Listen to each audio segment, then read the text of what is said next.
Если статистика говорит об обратном, почему население на себе это не ощущает? Есть много вопросов к Рахмону. Подписывайтесь на обновление и точно будете в курсе всего самого важного.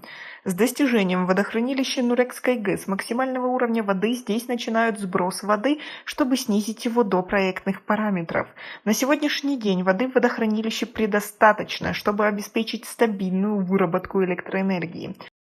Лидер нации, президент Республики Таджикистан, уважаемый Эмомали Рахмон в Нуреке после ремонта и реконструкции сдал в эксплуатацию агрегат номер 1 Нурекской гидроэлектростанции имени Турсуна Ульджабоева и ознакомился с ходом реализации проекта восстановления этого гигантского гидроэнергетического объекта.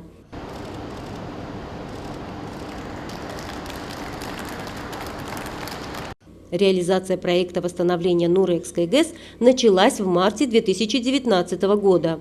Этот проект включает в себя два этапа. На первом этапе 3 агрегата и на втором этапе 6 агрегатов будут отремонтированы с основным и вспомогательным оборудованием.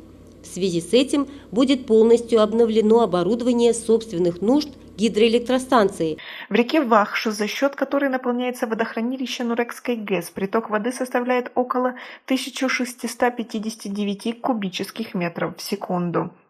Этот показатель, по словам ответственных лиц, увеличился по сравнению с прошлым годом почти на 500 кубических метров.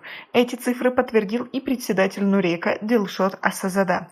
Нурекская ГЭС в условиях, когда водохранилище заполнено, активно вырабатывает электроэнергию.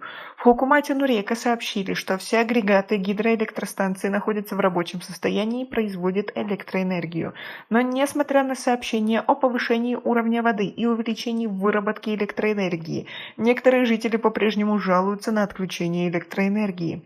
В электрораспределительных сетях Куляба подтверждают перебои с подачей света, но, как и прежде, объясняют это проведением ремонтных работ, которые уже стали стабильностью. Нурекская ГЭС расположена на юге Таджикистана и считается одним из крупнейших гидроузлов в стране, построенным еще в советские годы. Принцип работы плотинных ГЭС, в частности выработка электроэнергии, основан на хранении воды в водохранилищах.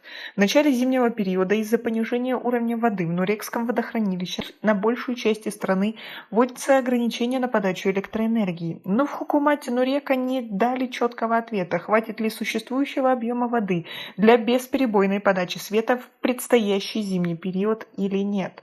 Но прогнозы не самые лучшие, учитывая, что сейчас уже электроэнергию подают нестабильно, а воды более чем предостаточно. То когда снизится уровень, мы вообще будем днями сидеть без электроэнергии. Как вы думаете, почему это происходит?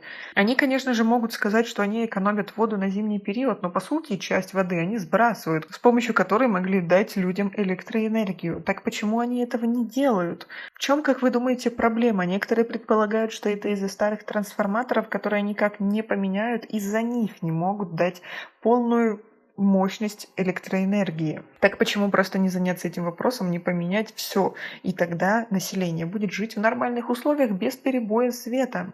Свое мнение по поводу всего этого, свои прогнозы, и как вы думаете, знает ли вообще Рахмон обо всех этих проблемах и в чем на самом деле стоит вопрос, и почему это все не решается? У нас пока на этом все. Оцените наше видео подпиской и лайком. До скорой встречи!